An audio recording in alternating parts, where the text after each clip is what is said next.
रामकृष्ण हरी बंधू भगिनींनो, आळंदी आणि पंढरपूर हे वारकरी संप्रदायाचे अत्यंत पवित्र असे तीर्थक्षेत्र.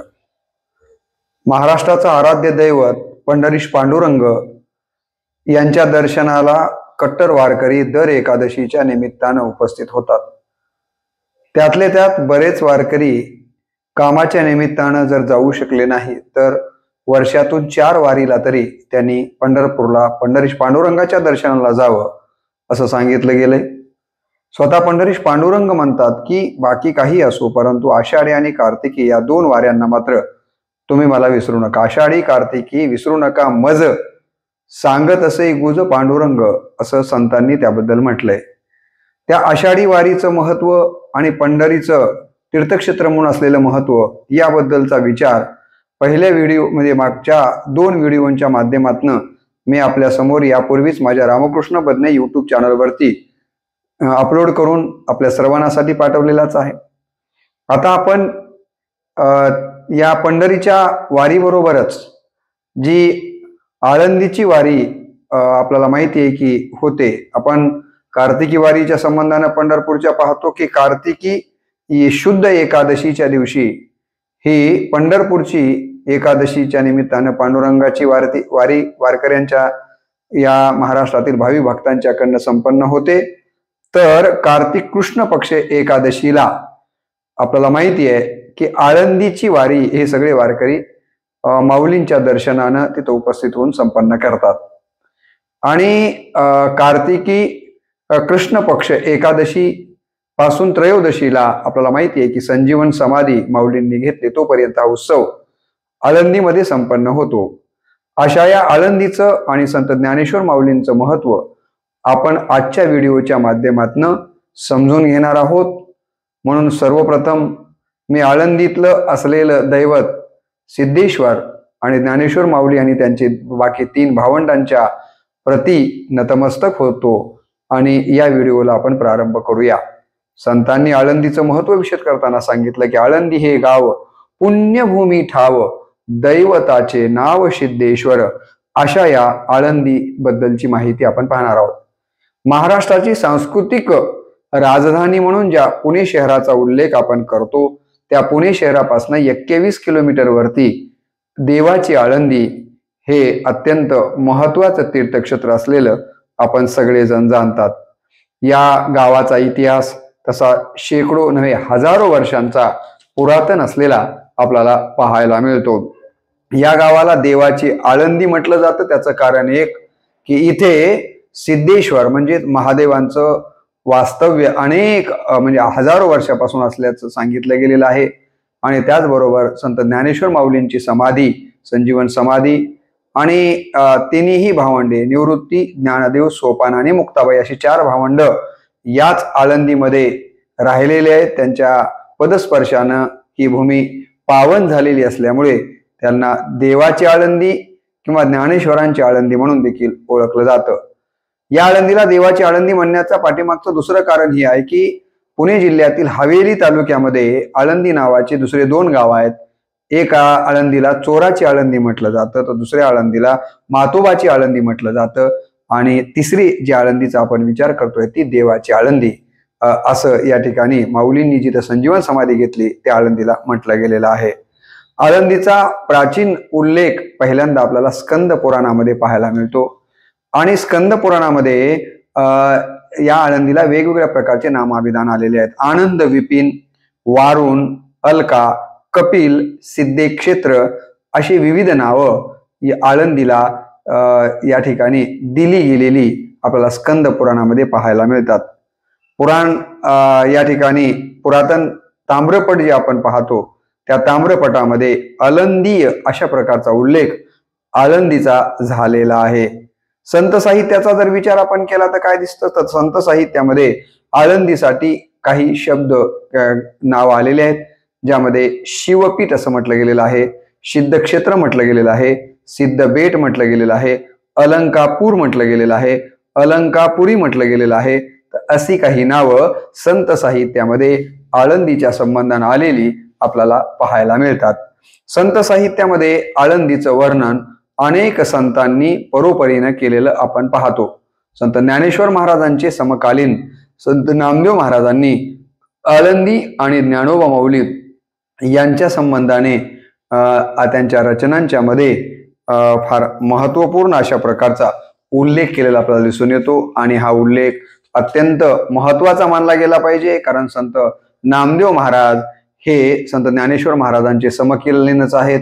समकालीन आहेत एवढंच नाही, तर हे दोघेही संत ज्ञानदेव आणि नामदेव जीवश्य कंठस्थ अशा प्रकारचे मित्र राहिलेले आहेत. दोघांनी एकत्र भारत भ्रमण तीर्थाटन केलेलं असल्यामुळे नामदेव महाराजांच्या रचना या माऊलींच्या आणि आळंदीच्या संबंधाने आलेल्या अत्यंत महत्वाच्या आहेत, आणि म्हणून त्याचा विचार आपण इथे पहिल्यांदा करणार आहोत. माऊलींच्या संबंधानं आणि आळंदीच्या संबंधानं संत नामदेव महाराज म्हणतात, धन्य धन्य ज्ञानेश्वरा पुण्यभूमी समाधी स्थिरा, कृष्ण पक्षी तुझ निर्धारा भेट देत जाईन. कार्तिक शुद्ध एकादशी, कार्तिक शुद्ध एकादशी पंढरी यात्रा होईल सरिसी, दुसरी कृष्ण पक्षी निर्धारिसी तुझ दिधली असे. या ठिकाणी संत नामदेव महाराजांच्या तोंडातून प्रत्यक्ष पांडुरंगच बोलत आहेत, आणि पांडुरंगच स्वतः ज्ञानेश्वर माऊलींचं वर्णन करताना म्हणतायत की धन्य धन्य ज्ञानेश्वरा, हे ज्ञानेश्वरा तुम्ही धन्य आहात, आणि पुण्यभूमी असणाऱ्या आळंदी या ठिकाणी तुम्ही समाधीमध्ये स्थिर झालेले आहात. तुमच्यासाठी कृष्ण पक्षी तुझ निर्धारी भेट देत जाईन. कार्तिक शुद्ध एकादशीला ही सगळी भक्त मंडळी माझ्या भेटीला येतील असे पांडुरंग सांगतात, आणि कृष्ण पक्ष एकादशीला मी सगळ्या भक्तांच्या सह ही ज्ञानेश्वरा तुमच्या भेटीला येईल. अशा पद्धतीचा उल्लेख या ठिकाणी नामदेव महाराजांच्या रचनेच्या माध्यमातून पंढरीश पांडुरंगच करताना या ठिकाणी दिसून येतात. पुढे जर आपण बघितलं तर भूमीवर वैकुंठ भूमी इतकी अलंकापुरी श्रेष्ठ आहे असंही संतांनी सांगितलेलं आहे. की या आळंदीच्या संबंधानं असं सांगितलं जातं की आळंदीच्या भूमीवरती अनेक कोटी याग याने यज्ञ झालेले आहेत. या ठिकाणी कित्येक ऋषीमुनींनी तप आचरलेला आहे, अशी ही ऋषीमुनींच्या पदस्पर्शाने यज्ञाने पुनीत झालेली आळंदी ही नगरी आहे, हे लक्षात घेणं गरजेचं आहे. आळंदीबद्दलचा नामदेव महाराजांचा अत्यंत महत्वाचा अभंग ज्याचा उल्लेख मी सुरुवातीलाच व्हिडिओच्या केला, तो म्हणजे आळंदी हे गाव पुण्यभूमी ठाव, दैवताचे नाव सिद्धेश्वर, 84 सिद्धाचा सिद्ध भेटी मेळा, हा सुख सोहळा स्वर्गी नाही. या ठिकाणी विमानांची दाटी पुष्पांचा वर्षाव, विमानाची दाटी पुष्पांचा वर्षाव, स्वर्गाहुनी देव करीताती, नामा म्हणे देवा चला ताया ठाया, विश्रांती घ्यावया कल्पवरी. अशा प्रकारचा उल्लेख नामदेव महाराज या रचनेतनं करतात.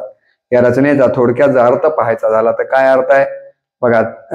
आळंदी हे गाव पुण्यभूमी ठाव, दैवताचे नाव सिद्धेश्वर. नामदेव महाराज म्हणतात आळंदी हे गाव खरं तर पुण्यभूमी असलेलं गाव आहे, आणि या गावाचं दैवत जर कोण असेल तर ते सिद्धेश्वर म्हणजे महादेव राहिलेले आहेत.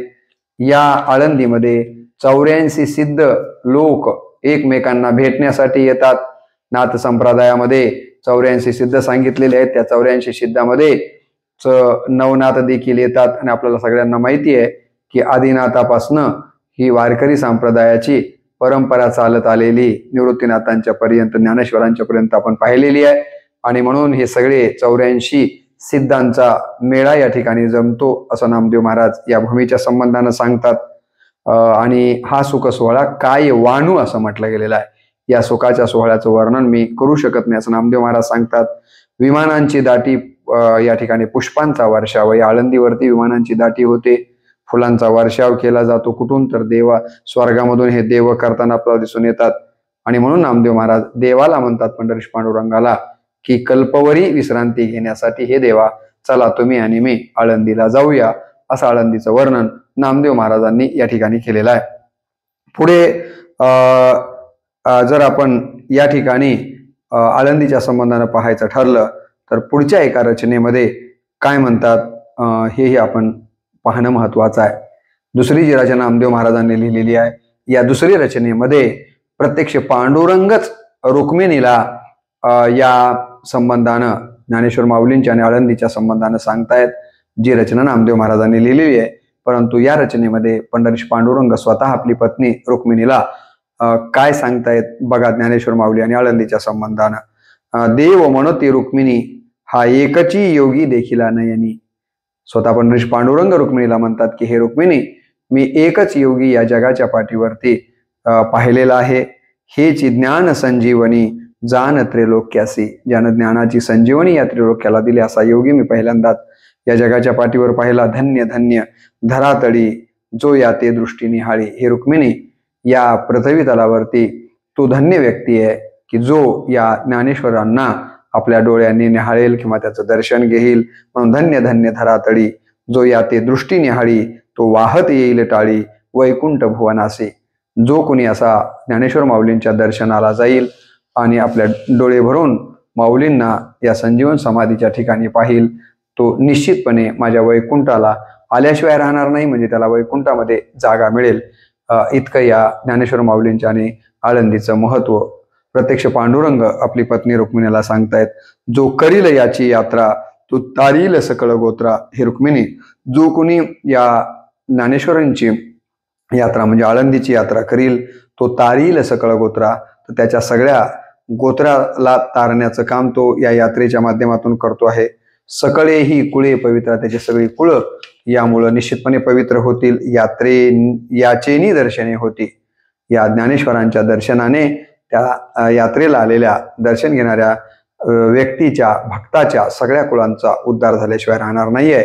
असं हे ज्ञानेश्वरांचं दर्शन महत्वाचं आहे. अलंकापुरी हे शिवपीठ पूर्वी येते होते निळकंठ. रुक्मिणी, हे जे अलंकापुरी म्हणजे आळंदी आहे ना, हे खऱ्या अर्थानं पूर्वी शिवपीठ राहिलेलं आहे. शिव इथं या ठिकाणी निळकंठ म्हणजेच महादेव या ठिकाणी राहिलेले आहेत. ब्रह्मादिकी तपवरिष्ठ येथेची पै केले. याच आळंदीच्या भूमीवरती ब्रह्मदेवादिकांनी देखील तप आचरण केलेलं आहे. इंद्र येवोनी भूमीसी याग संपादिली अहर्निसी. आळंदीच्या भूमीवरती इंद्रदेवानं देखील येऊन अनेक याग म्हणजे यज्ञ केलेले आहेत. इंद्रायणी इंदोरेसी पंचक्रोशी यापासून, आणि या इंद्राच्या पासूनच इथं इंद्रायणी आलेली आहे हेही आपण गोष्ट लक्षात घे. असं रुक्मिणीला पण रंग सांगताना दिसत आहेत. येथे त्रिवेणी गुप्तासे.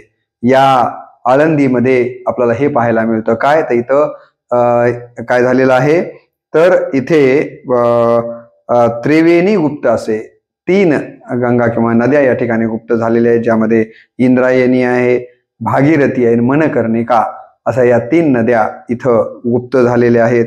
भैरवापासून भागीरथी इथं वसलेली आहे. पूर्ववटी जे माया दिसे ते प्रत्यक्ष जाण पार्वती. आपल्याला या ठिकाणी प्रत्यक्ष पार्वती देखील असलेले आपल्याला पाहायला मिळते, असं पंढरीश पांडुरंग आपल्या पत्नी रुक्मिणीला सांगतायत. भवती वनलक्ष्मी वनवल्ली वृक्षी. हे रुक्मिणी, या आळंदीच्या भोवती काय काय आहे, तर भोवताली वनवल्ली वृक्ष आहेत. येथे देव येऊनी होती पक्षी. या ठिकाणी वेगवेगळे देव अक्षरशः आळंदीला पक्षी म्हणून इथला सहवास घडण्यासाठी येतात. हे असे नित्य साक्षी अस्ति नासती उदकी. या ठिकाणी काय आहे, तर हे नित्य साक्षीला असलेले आपल्याला पाहायला मिळतात. अशा पद्धतीचं वर्णन इथं केलेलं आहे. पंढरीहुनी हे सोपे जनांची हरावया पापे. पंढरीपेक्षा देखील पाप घालवायचे असेल सर्वसामान्यांना कुणाला, तर पंढरीला पाप जाणार नाहीत, ती पाप इथं आल्यानंतर जातात. म्हणजे पंढरीपेक्षा पाप घालवण्यासाठी आळंदी हे महत्वाची नगरी आहे. कळीकाळ कोपलिया कोपे न चले अलंकापुरासी. कळीकाळ जरी किती रागावला तर अन्य ठिकाणी तो रागावू शकेल, परंतु अलंकापुरीमध्ये मात्र कळीकाळाला रागावता येत नाहीये. इतकं महत्व या आळंदीला आहे. ऐसे सांगता हरिसी प्रेम ओसंडले रुक्मिणीसी.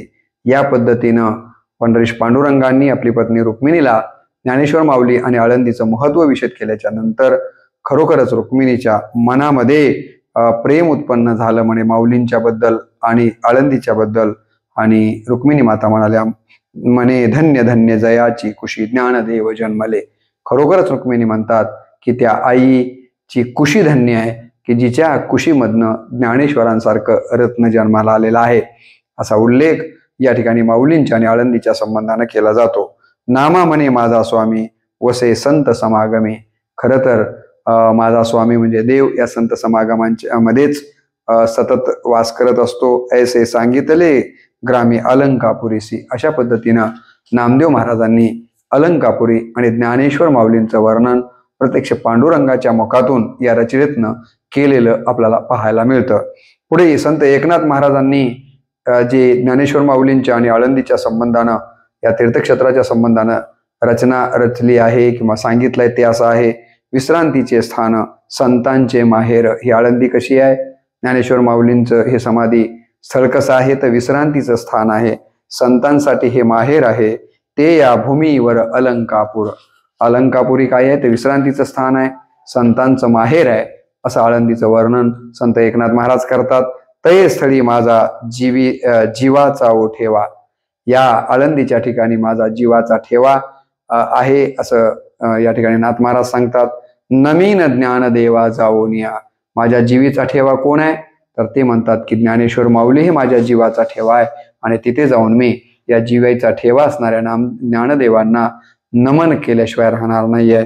सिद्धेश्वर स्थान दरुशनी मुक्ती. याच आळंदीला सिद्धेश्वराचं पवित्र स्थान आहे, आणि या ठिकाणी त्याचं दर्शन घेतल्याच्या नंतर प्रत्येक माणसाला मुक्ती मिळाल्याशिवाय राहत नाहीये. ब्रह्मज्ञान प्राप्ती वटेश्वर. या वटेश्वराच्या ठिकाणी गेल्यानंतर आपल्याला ब्रह्मज्ञानाची प्राप्ती झाल्याशिवाय राहत नाहीये. 84 सिद्धांचा सिद्ध भेटी मेळा, प्रत्यक्ष स्थापिला कल्पवृक्ष. या ठिकाणी 84 सिद्ध एकमेकांना भेटण्यासाठी येतात, आणि प्रत्यक्ष या ठिकाणी कल्पवृक्ष आपल्याला आळंदीला पाहायला मिळतो. असं आळंदीचं अनन्यसाधारण महत्व आहे, असं नाथ महाराज या रचनेच्या माध्यमातून विषेद करताना दिसून येतात. नाथ महाराज म्हणतात की शिवपीठ हे जुनाट, ज्ञानाबाई तेथे मुकुट. खरं तर हे शिवपीठ किंवा महादेवांचं निवासस्थान फार जुनं आहे, पण खूप जुनं आहे. त्याच्यानंतर येथे माऊलींनी संजीवन समाधी घेतली. म्हणजे या शिवपीठाचा खऱ्या अर्थानं मुकुट जर काय असेल तर ते म्हणतात की ज्ञानाबाई तेथे मुकुट. ज्ञानाबाई या ठिकाणी मुकुट स्वरूपामध्ये, म्हणजेच या शिवपुटाला खऱ्या अर्थानं प्रकाशित करण्याचं काम, याची प्रसिद्धी आणि याच्याबद्दल जगामध्ये माहिती होण्याचं काम जर कोण असेल तर ते ज्ञानेश्वर माऊली आहेत, हे आपल्याला नाकारता येत नाहीये. संत निळोबारायांनी देखील या ठिकाणी आळंदीच्या आणि पंढरपूरच्या संबंधानं तुलनात्मक अशा पद्धतीची रचना रचली, आणि त्या माध्यमातून आळंदीचं वर्णन केलेलं आपल्याला दिसून येतं. संत निळोबाराय म्हणतात, एक भूवैकुंठ एक शिवपीठ. पंढरपूर हे भूवैकुंठ आहे, तर आळंदी हे शिवपीठ आहे. म्हणून एक भूवैकुंठ एक शिवपीठ, महिमा वरिष्ठ दोहींचा. आणि दोघांचाही महत्व हे निश्चितपणे मोठं आहे, वरिष्ठ. दोघांचंही महत्व आपल्याला मोठ्या प्रमाणावर लक्षात घेतलं पाहिजे. तेथे पेरिले नुगवे शेती. या भूवैकुंठाच्या वाळवंटामध्ये पेरलेलं उगवेलच असं नाही, परंतु अस्ति विरती तेथे उदकी. पण इथे मात्र इंद्रायणीच्या मध्ये अस्ति विरती अशा पद्धतीचं वर्णन ते या ठिकाणी करतात. पुढे इंद्रायणीत मात्र अस्ति विरघळून जातात असं त्यांनी या ठिकाणी वर्णन केलं आहे. चंद्रभागा चक्रतीर्थ भीमा समर्थ इंद्रायणी.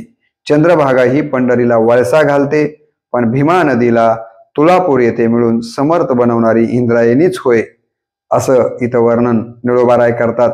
निळामणे तेथे हनुमंत, येथे अस्वस्थ कनकाचा.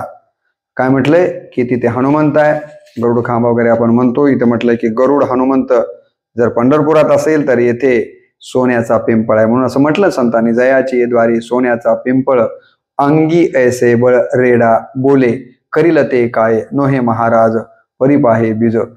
शुद्ध अंगी असं वर्णन संतांनी या ठिकाणी अन्य रचनेमध्ये केलेलंच आहे. पुढे यात्रे अलंकापुरा येती ते आवडती विठ्ठला.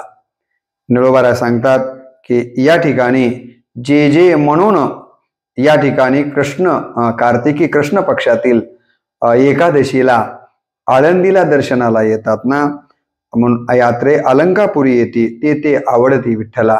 असे कार्तिकीच्या कृष्ण पक्षामध्ये आळंदीला दर्शनाला येणारे सद्भक्त हे विठ्ठलाला, पंढरीश पांडुरंगांना आवडतात. कारण देवाला आपल्या भक्ताचं महत्व ज्यांना वाटतं अशा सगळ्या भक्तांबद्दल निश्चितपणे आवड निर्माण होते. पांडुरंग प्रसन्नपणे दिदले देणे हे ज्ञाना. खरं तर पंढरीश पांडुरंगानेच असं वरदान दिलेलं आहे ज्ञानेश्वर माऊलींना की कार्तिकी या ठिकाणी एकादशीला, शुद्ध एकादशीला सगळे भक्त मंडळी माझ्याकडे येतील आणि वद्य एकादशी किंवा कृष्ण पक्ष कार्तिकीच्या मी तुमच्याकडे आणि भक्त येतील असं वरदानच दिलं गेलेलं आहे. भूवैकुंठ पंढरपूर, या भूमीवरचं मृत्यूलोकातलं वैकुंठ जर काय असेल तर ते पंढरपूर आहे. परंतु त्यापेक्षा देखील निळोबाराय म्हणतात अलंकापुराचं महत्व मला जास्तीचं वाटतं, म्हणून ते म्हणतात त्याहूनही थोर महिमाया, त्याहून याचं महत्व जास्त आहे. निळामने जाणोनी संत येती धावत प्रतिवर्षी. निळोबाराय काय म्हणतात की ह्या अलंकापुरीचं महत्व संतांना माहिती आहे आणि हे महत्व जाणूनच आळंदीला दर्शनासाठी सगळे संत मंडळी दरवर्षी येतात. असं या ज्ञानेश्वर माऊलींचं आणि आळंदीचं अनन्यसाधारण महत्व असल्याचं वर्णन या ठिकाणी निळोबाराय या रचनेतनं करताना दिसतात. इंद्रायणी नदीच्या बद्दलचा जर आपण काही कथा पाहिल्या तर त्या देखील इथं जाणून घेणं गरजेचं आहे. इंद्रायणी नदीच्या बद्दल पहिली कथा सांगितली जाते की गौतम ऋषींची पत्नी, आपल्या सगळ्यांना माहिती आहे, रामायणामध्ये वर्णन आलेलं आहे. गौतम ऋषीच्या पत्नीचं नाव अहिल्या होतं आणि या अहिल्याचा इंद्र आणि चंद्र या देवतांनी छळ केलेला आहे. संत नामदेव महाराज त्याबद्दल लिहितात की गुरुपत्नी सरतला क्षयरोग त्या चंद्राला, इंद्रा अंगी सहस्त्र भगे नामा म्हणे विषया संगे. इंद्र आणि चंद्रांनी, म्हणून म्हणतात ना इंद्र पडले भग चंद्र झाला काळा आणि नारद चुकला चाळा भजनाचा, असा उल्लेख संतांनी केलेला आहे.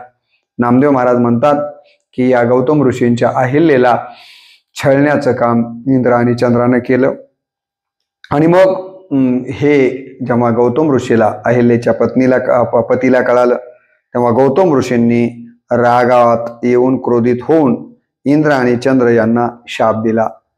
गौतम ऋषीच्या शापामुळे असं सांगतात की इंद्राच्या शरीराला भग म्हणजे छिद्र पडले, कारण त्यानं चुकीचं काम केलेलं होतं, अहिल्याला भोगण्यासाठीचा प्रयत्न केला होता. आणि मग गौतम ऋषी अत्यंत तपस्वी अशा प्रकारचा ऋषी होता. आपल्या पत्नी बरोबर हे लोक असे वागलेत म्हणून त्यांनी इंद्र आणि चंद्राला शाप दिला. त्या शापामुळं इंद्राच्या शरीराला भग पडले म्हणजे छिद्र पडलेले आहेत. चंद्राला क्षयरोग, ज्याला आपण टीबी असं म्हणतो, हा रोग चंद्राला झालेला आहे. त्यात इंद्राला फार वेदना व्हायला लागलेल्या आहेत, कारण सगळ्या शरीराला छिद्र पडल्यामुळं इंद्राला खूप वेदना त्याच्या शरीराला व्हायला लागलेल्या आहेत. आणि जे शरीराला छिद्र पडलेले आहेत या छिद्रातून गहाण पाणी म्हणा, पू म्हणा, अंगाच्या बाहेर पडतो आहे. आता ही खूप वेदना व्हायला लागल्यानंतर शेवटी माणसाला वाटतं ना याच्यातनं सुटका झाली पाहिजे, यासाठी इंद्राला वाटायला लागलं की आता या अडचणीतनं आपण बाहेर कसं पडायचं, या वेदनेतनं आपण सुटका कशी करून घ्यायची. मग त्यानं काय केलं म्हणे की इंद्र आळंदीला आलेला आहे आणि आळंदीला येऊन त्याने या ठिकाणी महादेवासाठी तपश्चरण आरंभिलेलं आहे. पुढे महादेवांनी प्रसन्न होऊन इंद्रासाठी इंद्रायणी आणली असं सांगितलं जातं. तप केलंय आळंदीच्या ठिकाणी पुन्हा इंद्रानं. त्याच्या तपावरती या ठिकाणी महादेव प्रसन्न झालेले आहेत आणि महादेवांनी आळंदीच्या ठिकाणी काय आणलेलं आहे तर इंद्रायणी आणलेली आहे. आणि या इंद्रायणीमध्ये इंद्रदेवानं अंघोळ केली आणि त्यामुळे त्याची सगळी पापं धुवून गेली आणि तो त्या त्रासातून देखील मुक्त झाला.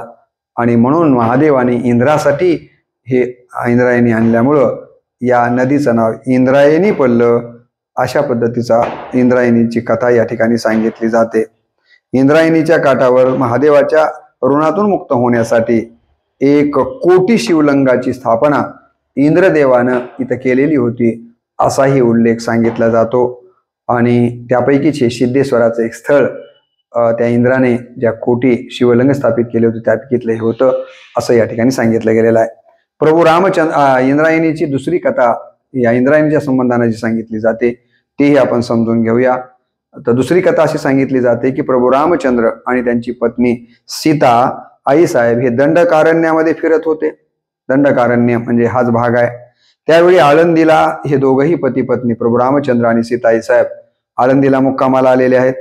सकाळी उठून स्नान करत असताना इंद्रदेव कावळ्याच्या वेशामध्ये सीता आई साहेबांच्या खांद्यावरती येऊन बसला. आई साहेबांनी त्याला ओळखलं व शाप दिला की तू या ठिकाणी पाणी होऊन राहशील. माझ्या खांद्यावर येऊन तू बसलेला आहेस ना, तर तुला मी शाप देते की तू काय करशील, तर इथं या ठिकाणी आळंदीच्या ठिकाणी तू पाणी होऊन राहशील. आणि त्याचमुळे त्या शापामुळे हा इंद्र इथे पाणी म्हणून राहिला आणि ते पाणी म्हणजे इंद्रायणीतलं पाणी, आणि म्हणून या पाण्यालाच पुढे इंद्रायणी अशा प्रकारचं नाव पडलं. तर अशा इंद्रायणी नदीच्या 2 कथा, या इंद्रायणी पवित्र तीर्थाच्या 2 या ठिकाणी कथा सांगितल्या जातात. इंद्रायणीचं वर्णन संतांनी केलेलं आहे. भूवैकुंठ एक पंढरी, संत काय म्हणतात बघा, भूवैकुंठ एक पंढरी त्याहून आगळी अलंकापुरी. भूवैकुंठ पंढरीपेक्षा आगळं जर काय असेल तर ती पंढरी आहे. पंढरीपेक्षा आगळं जर काय असेल तर ती अलंकापुरी म्हणजे आळंदी आहे. सिद्धेश्वरा शेजारी इंद्रायणी. कशामुळं श्रेष्ठत्व आळंदीला दिलेलं आहे, तर इथं सिद्धेश्वराचं तीर्थक्षेत्र आहे. सिद्धेश्वर म्हणजे महादेव साक्षात इथं आहेत आणि त्याच्या शेजारी इंद्रायणी देखील आहे. आणि म्हणून या भूवैकुंठ पंढरीपेक्षा देखील आळंदीचं महत्व विशेष असल्याचं संतांनी सांगितलेलं आहे. हरिहर विधाता आले अलंकापुरी इंद्रायणी तिरी एक थाटी, असंही वर्णन या ठिकाणी केलेलं आहे. आल्याड पल्याड पताकांचे भार. संत काय म्हणतात, आल्याड पल्याड पताकांचे भार मध्ये मनोहर इंद्रायणी. इकडला इंद्रायणीच्या तीरावर आणि पलीकडल्या तीरावर दोन्ही ठिकाणी वारकऱ्यांचे पताक्यांचे भार आहेत आणि मधातनं ही पवित्र इंद्रायणी वाहते, असं इंद्रायणीचं वर्णन संतांनी केलेलं आहे. याच आळंदी नगरीमध्ये आम्ही यापूर्वी आपल्याला सांगितलं की 4 भावंड माऊलींचे, तिसरे 3 भावंड त्यांची पदस्पर्शे त्यांचं वास्तव्य राहिलेलं असल्यामुळं या आळंदीला खऱ्या अर्थानं पुण्यभूमीचं स्वरूप प्राप्त झालेलं आपल्याला दिसून येतं. खरं तर हे 4ही जी भावंड होती ती 4 देवाचे अवतारच सांगितले गेलेले आहेत. संतांनी त्याचं वर्णन या ठिकाणी जनाबाई करताना दिसतात. जनाबाई म्हणतात, सदाशिवाचा अवतार स्वामी निवृत्तीदातार. या 4 भावंडांच्या पैकी सगळ्यात मोठे निवृत्तीनाथ हे साक्षात महादेवाचे अवतार आहेत. महाविष्णूचा अवतार सखा माझा ज्ञानेश्वर. विष्णूचा अवतार जर कोण असेल तर संत ज्ञानेश्वर माऊली आहेत. ब्रह्मा सोपान तो झाला भक्ता आनंद वर्तला. ब्रह्मदेव म्हणजेच सोपान देवांचा अवतार असलेला आपल्याला दिसून येतात. म्हणून महादेव निवृत्तीनाथ आहेत, विष्णू ज्ञानेश्वर माऊली आहेत आणि सोपान हे ब्रह्मदेवाचे अवतार मानले गेलेले आहेत. आणि मुक्ताबाई ही आदिशक्ती आहे. म्हणून म्हणतात की ब्रह्मा सोपान तो झाला भक्ता आनंद वर्तला. आदिशक्ती मुक्ताबाई दासी जने लागे पायी. आदिशक्ती जर कोण असेल तर ती मुक्ताबाई आहे.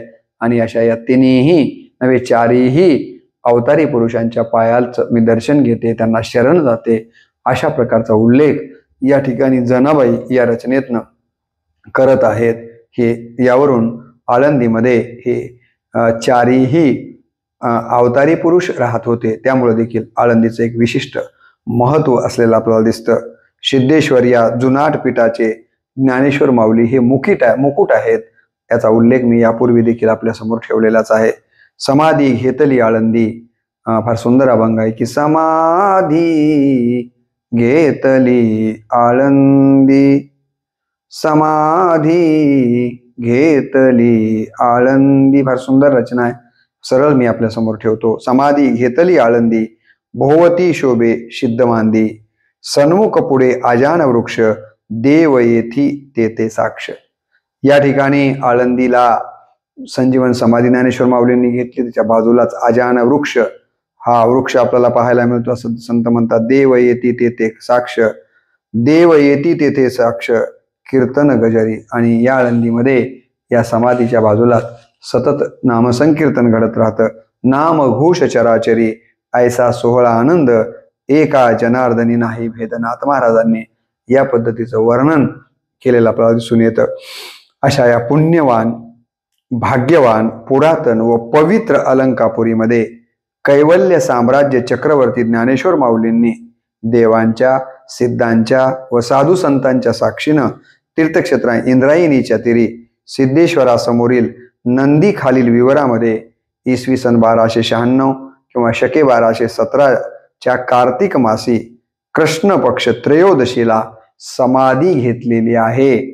ही गोष्ट आपण लक्षात घेणं गरजेचं आहे. तेव्हापासून यावेळी आळंदीला मोठ्या प्रमाणावरती वारकरी वारीसाठी उपस्थित होतात आणि वारकरी संप्रदायामध्ये ही आळंदीची वारी या काळामध्ये लाखो लोकांच्या तर्फे संपन्न केली जाते. ज्या आजान वृक्षाचा उल्लेख मी यापूर्वी केला, असं म्हणतात की माऊली जेव्हा संजीवन समाधीसाठी जात होती त्या नंदीच्या खाली गुहेमध्ये, त्यावेळेला त्यांच्या हातातली काठी त्यांनी तिथं ठेवली. त्याच काठीला पानं फुटलेली आहेत आणि त्याचाच आजान वृक्ष तयार झालेला आहे असं सांगितलं जातं. आजही माऊलीच्या समाधीच्या बाजूला आजान वृक्षाचं झाड आहे. या वृक्षाच्या खाली जर कोणी अभ्यासाला बसला तर तो अभ्यास कधीही तो अभ्यास करणारा माणूस विसरत नाही आहे. म्हणून हजारो लोक त्या आजान वृक्षाच्या खाली ज्ञानेश्वरी वाचनासाठी बसतात. अनेकांना हा काही ग्रंथ इथे बसून मुखोद्गत झालेले देखील आपण पाहतो. विठ्ठलपंत रुक्मिणी हे दोघे याच आळंदीमध्ये राहिलेले सिद्ध पुरुष देखील महत्वाचे पुरुष आहेत. ह्यामुळे देखील आळंदीला महत्व आहे. आळंदीच्या संबंधानं जर बघायचं झालं तर आळंदीमध्ये केवळ माऊलींची संजीवन समाधीच आहे असं नाही आहे. तर मी तुम्हाला सांगितलं की या ठिकाणी कालभैरवाचं मंदिर देखील आहे. संत ज्ञानेश्वरांनी चालवलेली भिंत आपल्याला